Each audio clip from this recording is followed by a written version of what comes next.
बाळा, पत्रिकेत जे लिहिलं आहे ते अंतिम सत्य नाही.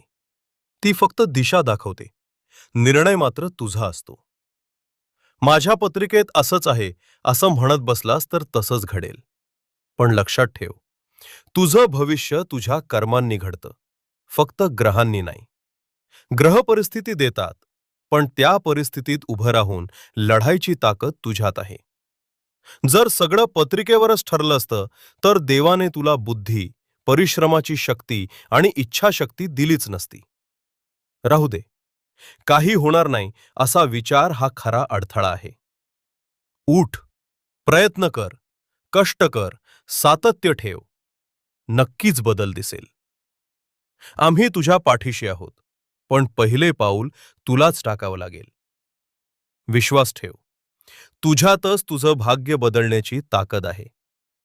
भिवू नकोस.